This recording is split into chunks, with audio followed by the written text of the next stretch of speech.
जय जगन्नाथ बंधुगण। आज हेउची पवित्र श्रीजीउଙ୍କ सुनावेश। आज जुलाई 17 तारिख 2024 मसीहा बुधवार आषाढ़ मास शुक्ल पक्ष। एही पवित्र सुनावेशरे घटिबाकू जाउची बड़ दुर्लभ संजोग, जार फल पांचटी राशि हेबाकू जाउछंती भाग्यशाली। सेमानक जीवन में सुनार वर्षा हेबाकू जाउची, जहा फल एही पांचटी राशि जीवन में बड़ परिवर्तन घटिबा सहित अति चमत्कार घटिबाकू जाउची। सुना झुलणारे सेमानक भाग्य झुलिबाकू जाउची। बंधुगण, जदि आपण माने आम चैनल रे नुआ अछंती, आम चैनल को सब्सक्राइब कर दियंतु। सर्वप्रथमे आपण मानक पाखरे एहीपरि राशिफल वीडियो पहुंची परिबो। तो एबे आसन जानिबा भाग्यशाली पांचटी राशि किए किए। प्रथम भाग्यशाली राशि होउछंती मेष राशि।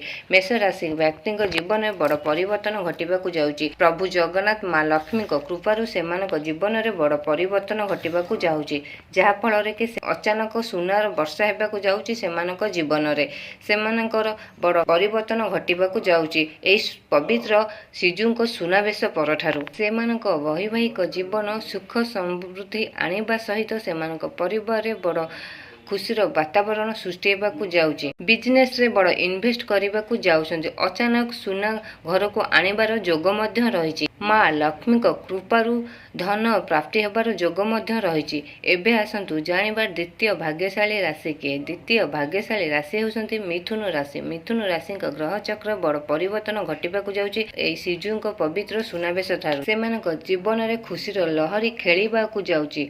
प्रभु जगन्नाथ माँ लक्ष्मी कृपारु सुनार अचानक वर्षा हेबाकू जाउची। सेमानक जीवन में सुख समृद्धि सहित सेमानकर बड़ खुशीर समय आसवाकू जाउची। घर को सुना किणिबार जोग मध्य रहिछि। नूतन जान मध्य किणिबार जोग आपणकर रहिछि। आपणक शिक्षार्थी जीवन बड़ चमत्कार घटिबाकू जाउची। आपण बड़ बड़ पदोन्नति मध्य पाई पारंती।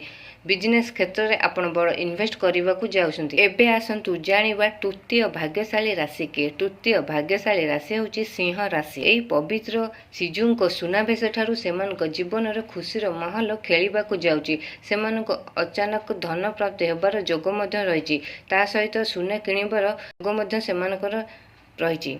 एबे आसंतु जानिबा चतुर्थ भाग्यशाली राशि के। चतुर्थ भाग्यशाली राशि होउछंती कन्या राशि। एई पवित्र श्रीजीउଙ୍କ सुनावेश परठारु सेमानक जीवन में बड़ परिवर्तन घटिबाकू जाउची, जहा फल कि सेमाने सुनार झुलणारे झुलिबाकू जाउछंती। एपरि अचानक परिवर्तन सेमानक भाग्यर गतिपथ को बदलाई देबाकू जाउची। सेमानक वैवाहिक जीवन सुखप्रद हेबा सह बिजनेस वाणिज्य सेमानकर भल लाभजनक बेपार हेबाकू जाउची। ता सहित सेमाने बड़ इन्वेस्ट करबाकू जाउछंती। कोर्ट कचेरी माली मकदमा लागी रहितबा सबु द्वंद्व विवाद एबे शेष हेबाकू जाउची। स्वास्थ्य अवस्था एमानकर बड़ परिवर्तन घटिबाकू जाउची। लागी रहितबा सबु स्वास्थ्यर समस्या एबे समाधान हेबाकू जाउची।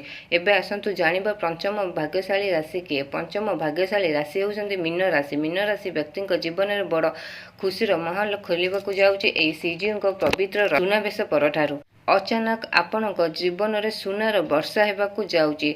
माँ लक्ष्मी कृपारु धन प्राप्त जोग मध्य आपणकर रहिछि। आपण दूर जगह को यात्रा करिबार जोग मध्य रहिछि। शिक्षार्थी जीवन आपण बड़ उच्च पदवी पाई पारंते। बिजनेस वाणिज्य क्षेत्र में आपण बड़ अधिक अधिक इन्वेस्ट करबाकू जाउछंती। परिवार एवं बंधुक सहयोग आपणकू मिली पारे। आपण कोनोसी धार्मिक कार्य जोग देबाकू मध्य जाई पारंती। नूतन जान किणिबार जोग मध्य रहिछि। समाज रे आपण बड़ प्रतिष्ठावान हेबाकू जाउछंती। आपणक मान यश बढ़िबाकू जाउछि। तो बंधुगण, एई सब पवित्र श्रीजीउଙ୍କ सुनावेश ठारु बदले को जाउथिबा एई 5 गोटी भाग्यशाली राशिंक भाग्य।